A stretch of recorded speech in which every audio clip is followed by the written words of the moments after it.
All right, so it's the end of the year almost. Here we are in late November. And I don't know about you, but that's hard for me to believe. I still feel like we're in the midst of 2025, but the new year is right around the corner. And we're going to discuss in today's episode the three things which you can do to prepare yourself for a positive financial 2026. Who wouldn't want that? Join me at this time, as she often has, is certified financial planner, personal financial speaker, and the founder of Financial Lab Incorporated, Laura Davis. Laura, good to see you again. Rick, it's always so great to be here. Thanks for having me. Yeah. So, what are the three things which people can do to prepare themselves for a positive financial 2026? Well, Rick, as you know, a lot of Americans are struggling right now. 67% of us are living paycheck to paycheck. Yeah. 86% of people are worried about their grocery bill. And so we want to make sure that we're doing what is in our power to do to make that 2026 as good of a financial year as possible, no matter where you're starting from today. Well, you bring up a good point, and I knew and I had forgotten about the two-thirds living paycheck to paycheck. That's an extremely high number. It And is. It is. We are experiencing a what I think of as a two economy country right now. One for sort of that top 20%, and then one that the rest of the 80% of us live in. So again, if you're struggling out there, you're not alone. And I think that these three things will help you get off on the right foot for 2026. Again, no matter where you're starting from. that's good to hear. I'm excited to hear about them. What's your point number one? Okay, so the first thing that everybody can do is put together a net worth sheet. This is very simple. I know net worth sometimes sounds like a big, scary word, and we don't want to kind of think about what that is.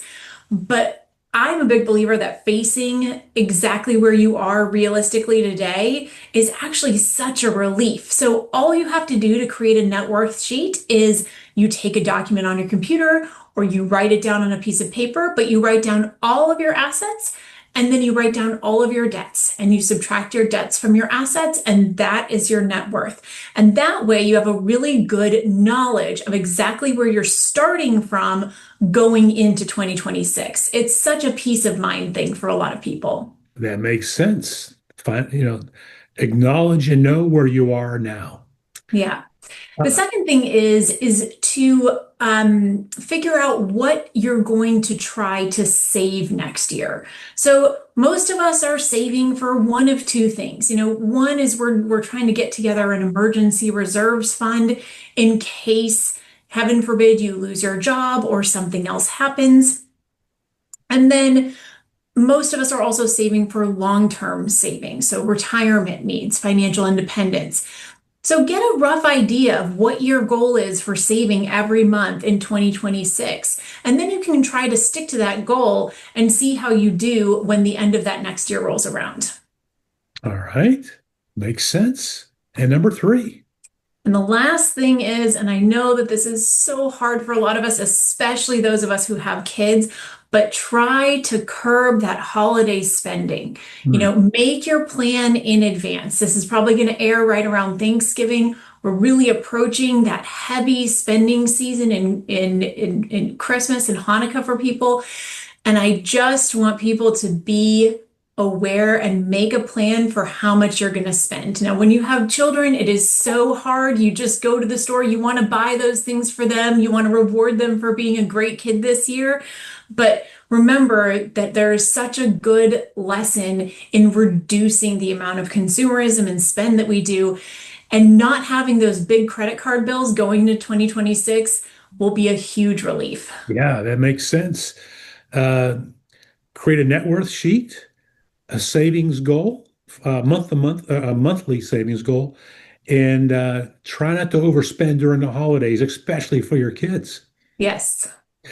Uh, if someone says, "Hey, I like this a lot, but I've never done any of it," it sounds like it could be a little overwhelming to me. If I could see someone saying that if it's all new, because any new concept can be daunting.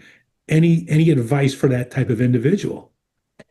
Well, I understand that this is, Rick, you and I live in our own intellectual bubble, right? I know what I know, and oftentimes I assume that other people know it too. But I know practically nothing about anything except for financial planning, which is really the only thing I'm good at. So sometimes, and thank you for the reminder, sometimes I forget that concepts about personal finance are really new to people and financial literacy.